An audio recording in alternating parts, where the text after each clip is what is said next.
Selamat datang di channel saya, Ian Web Studio. Perkenalkan, saya Wayan. Jadi saya akan membuat tutorial dan berbagi sama teman-teman bagaimana cara membuat website WordPress dari nol sampai selesai, dan bahkan mungkin nanti akan saya bahas dari dari bagian-bagian WordPress itu sendiri, dan juga sampai nanti ke tema premium untuk berikutnya. Jadi selamat menonton, jadi jangan lupa subscribe channelnya.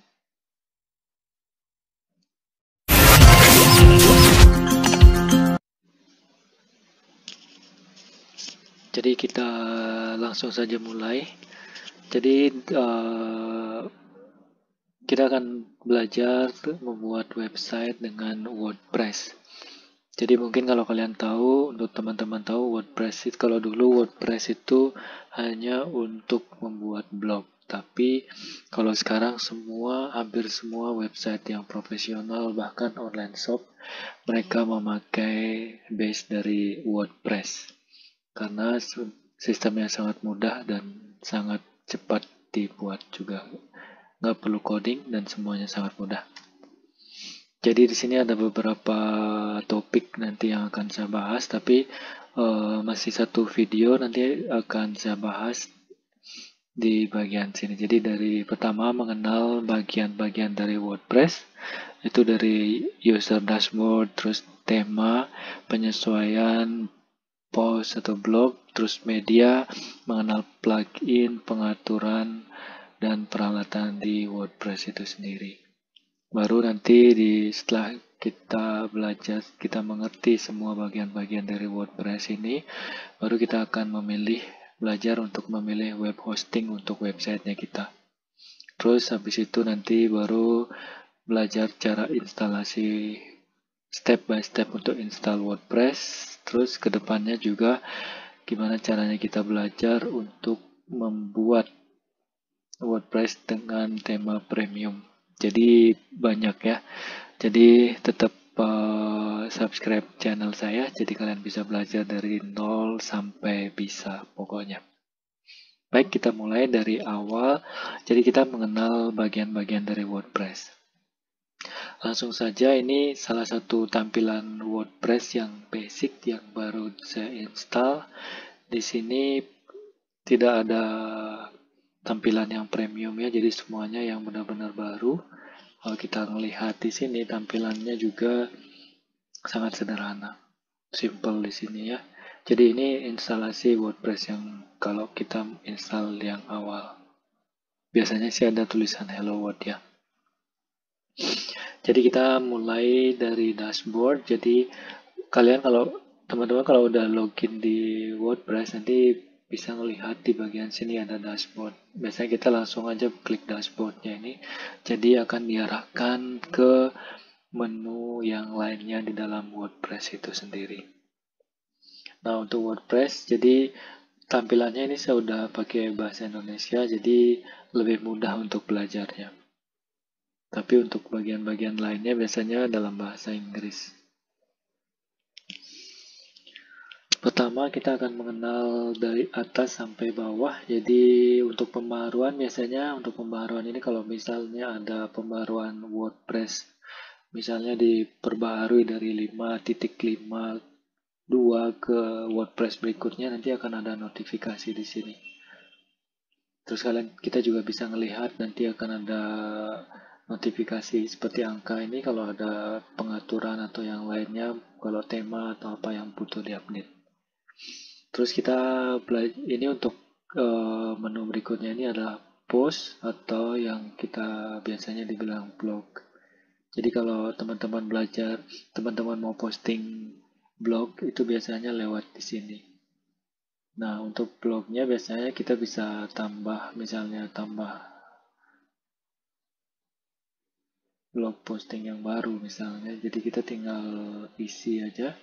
Jadi ini tampilan editor untuk blognya. Nanti kita nggak bahas di sini dulu. Nanti pasti teman-teman agak susah sebelum kita lanjut ke pembahasan berikutnya nanti. Jadi untuk di blog post ini nanti kita bisa tambah baru, bisa tambah kategori, dan juga bisa buat taggingnya. Selanjutnya kita belajar di media. Jadi di menu di dashboard media ini biasanya kita kalau misalnya ini karena websitenya masih kosong, otomatis tidak ada media yang kita lihat. Tapi ini salah satu website saya yang udah siap. Kalau kita lari ke media itu akan melihat foto-foto atau media yang ada di dalam websitenya kita yang udah ada. Nah, jadi contohnya seperti ini. Jadi medianya ada di sini.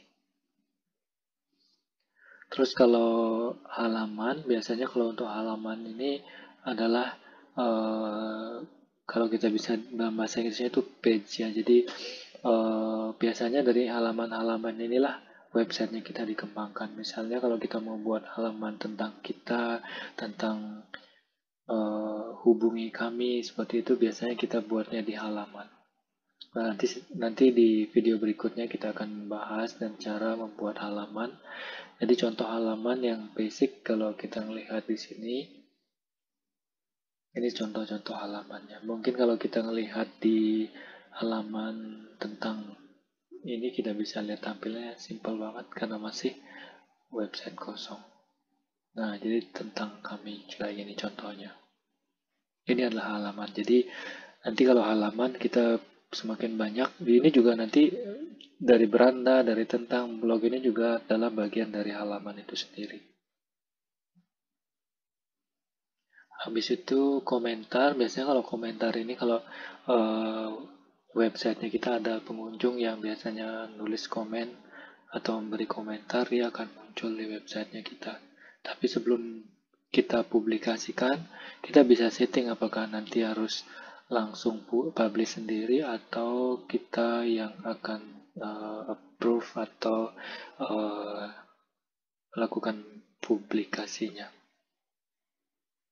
Terus nah ini bagian yang paling penting. Jadi di sini di bagian tema atau tampilan ini, disinilah sebenarnya banyak yang kita ubah dari WordPress itu sendiri. Jadi ada tema, ada sesuaikan ini. Jadi kita bisa customize websitenya kita dari bagian menu di sini. Habis itu di kolom widget ini di bahasa Indonesia widget. Jadi di sini kita juga belajar banyak yang kita bisa edit. Biasanya sih untuk sidebar seperti itu nanti pakainya di sini. Terus bahkan ada beberapa tema biasanya ada footernya itu juga mainnya di sini. Terus untuk menu, biasanya untuk menu ini sendiri tampilan seperti yang kita lihat tadi di sini. Ini adalah tampilan menu. Kita bisa edit menunya ya. Tapi kalau misalnya website yang udah jadi, di bagian atas ini ada menunya itu sendiri.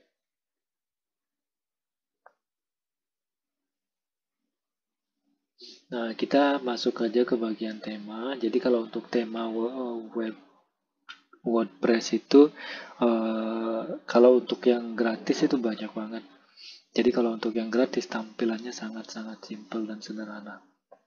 Jadi kalau kita mau download tema yang gratis itu kita teman-teman bisa cari di sini aja. Misalnya teman-teman nyari untuk majalah, tema konsep majalah kayak gitu, ini tinggal klik aja newspaper.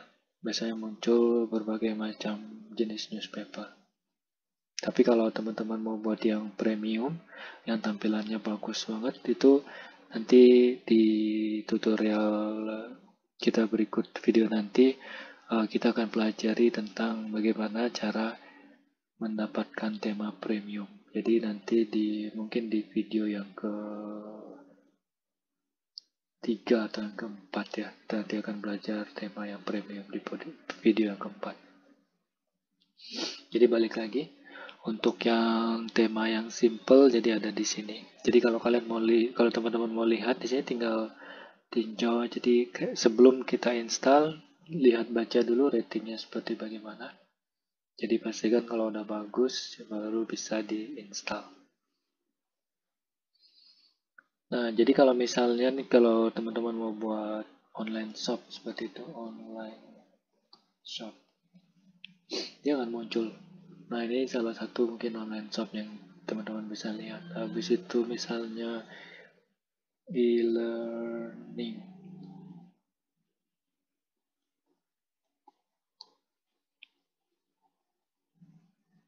Nah, biasanya ada yang ini juga untuk yang berhubungan dengan e-learning. Banyak banget teman-teman bisa ngelihat.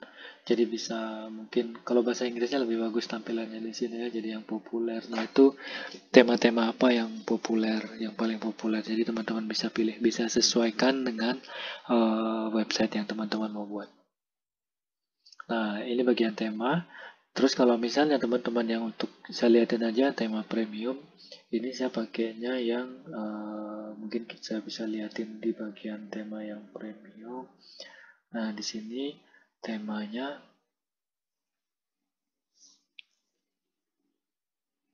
Nah, jadi kalau teman-teman lihat ini saya pakai tema Academy. Jadi ini tema premium. Kalau di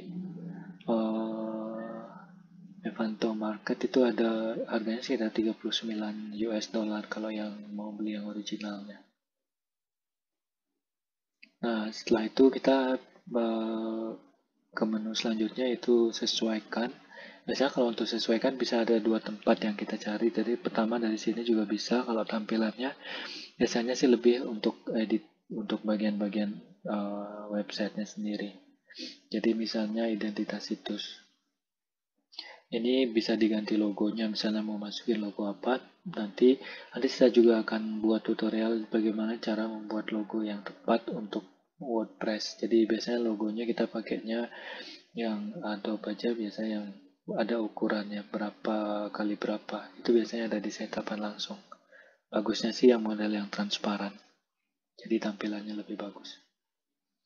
Ini bisa diganti misalnya mau buat cara buat cara buat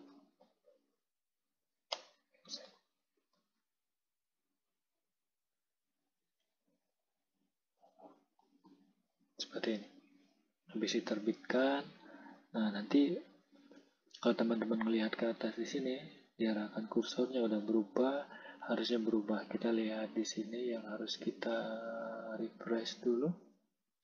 Nah, di sini kalau teman-teman taruh kursornya udah berubah cara membuat website. Udah beda. Ya. Jadi di sini nah untuk pencarian juga bagus untuk membuat di sini lebih bagusnya nanti.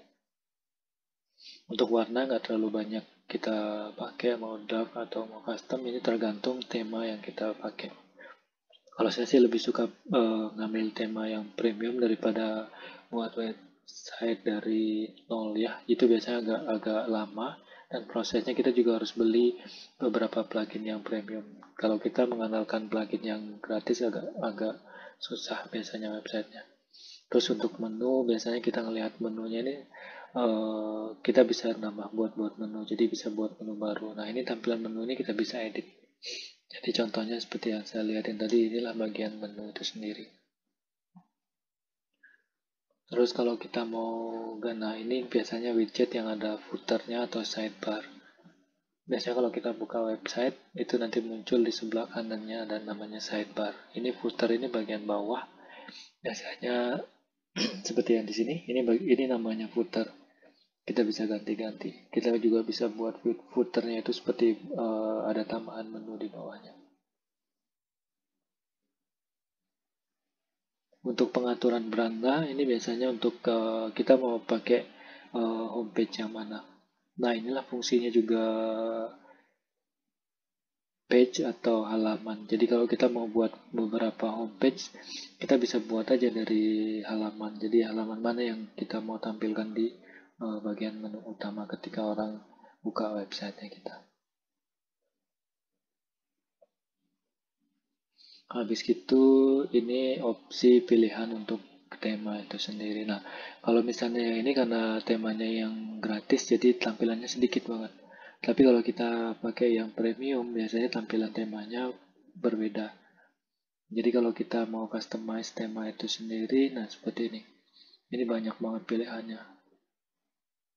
Kalau yang premium bahkan ada preload, header, bannernya semua, pop-up, subscribe juga semuanya ada. Tergantung tema yang kita pilih.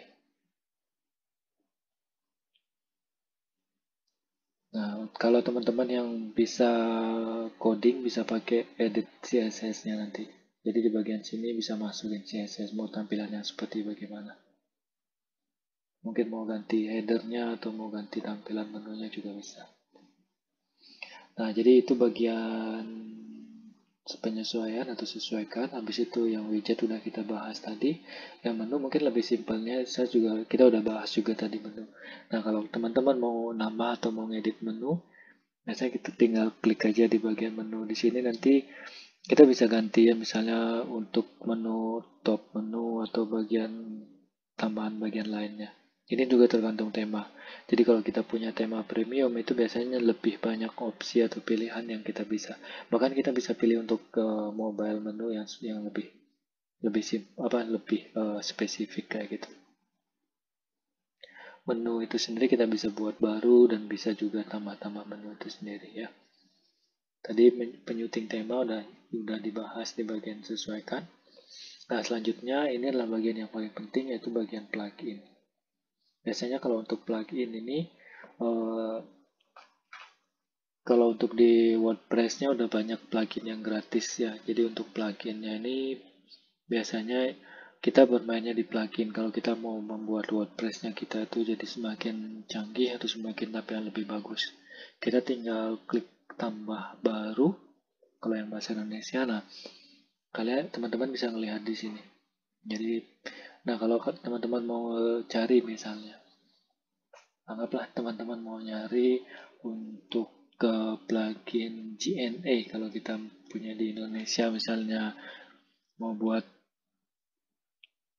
online shop, biasanya mau tambah pluginnya GNA. Jadi nanti kalau teman-teman mau install ini biasanya akan langsung connect ke websitenya kita ya. Misalnya setelah checkout, ini kan karena ini untuk WooCommerce itu nanti langsung nyambung.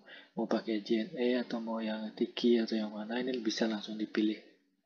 Ini nanti kita bahas untuk ke website yang premiumnya nanti kalau kita mau buat online shop. Contohnya misalnya kita buat untuk page buildernya biasanya yang terkenal itu Elementor.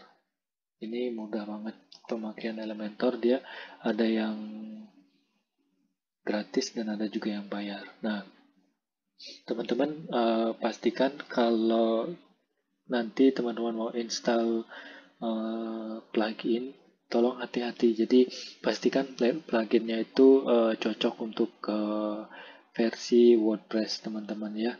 Jadi kalau misalnya plugin abal-abal, bisa aja website teman-teman yang udah dibuat itu bisa rusak.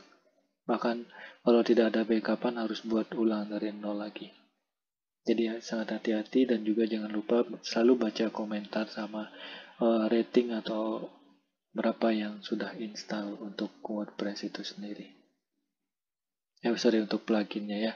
Untuk plugin instalasi simple banget. Jadi tinggal saya kasih contoh misalnya untuk install sekarang. Setelah ini dia akan muncul aktivasi. Jadi setelah aktif itu nanti akan muncul di bagian pluginnya.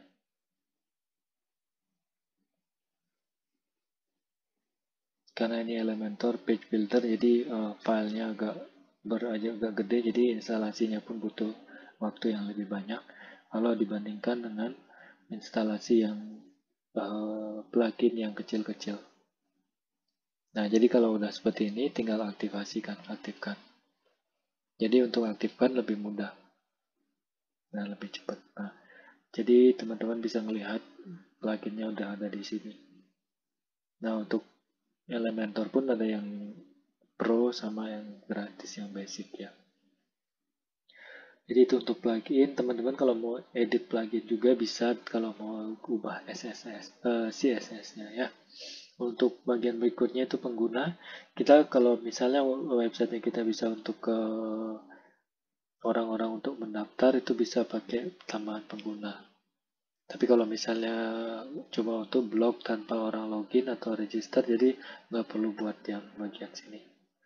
Jadi contoh website yang saya punya ada juga untuk login. Saya punya koskosan.co.id.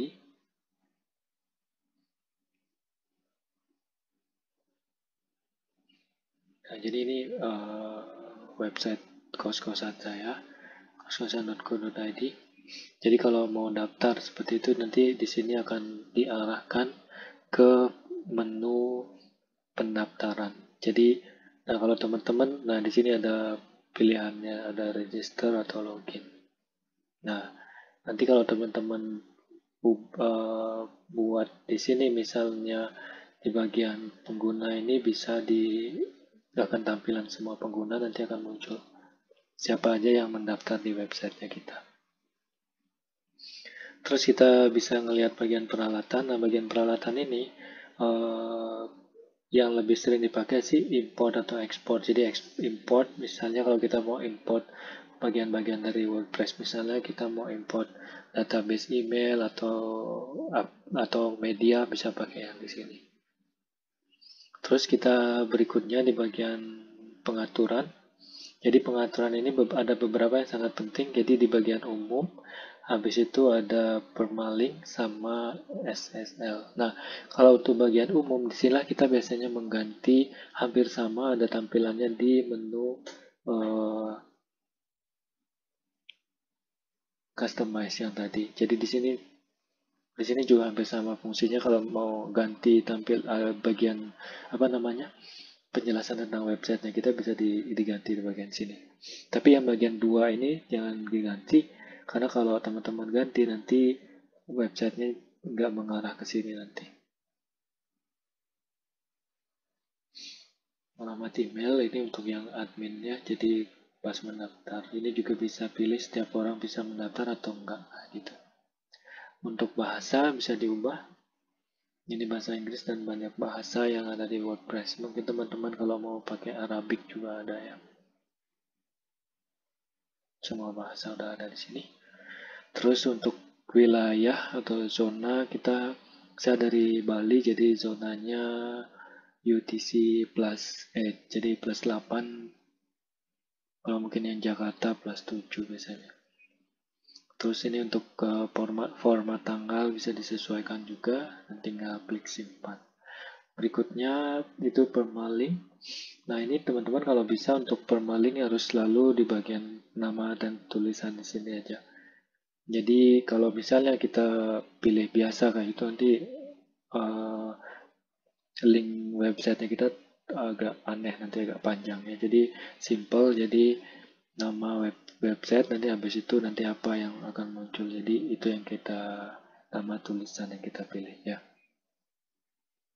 Terus untuk SSL, jadi kalau SSL ini biasanya memastikan bahwa website kita ini aman. Jadi kalau websitenya kita nggak ada SSL-nya, biasanya di sini nggak ada tanda secure. Ini ada tanda kunci, berarti websitenya kita aman. Ya, contoh aja misalnya kalau saya nonaktifkan SSL-nya, ini nanti akan muncul not safe, gitu tulisannya tidak aman.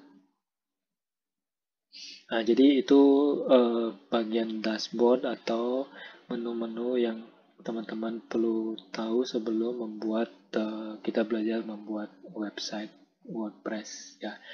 Jadi pembahasan kali ini kita udah ngebahas semuanya di sini di bagian 1, mengenal bagian-bagian dari WordPress. Jadi jangan lupa subscribe dan tunggu video saya berikutnya. Jadi di video selanjutnya akan saya bahas tentang cara memilih web hosting untuk website. Jadi tunggu video selanjutnya.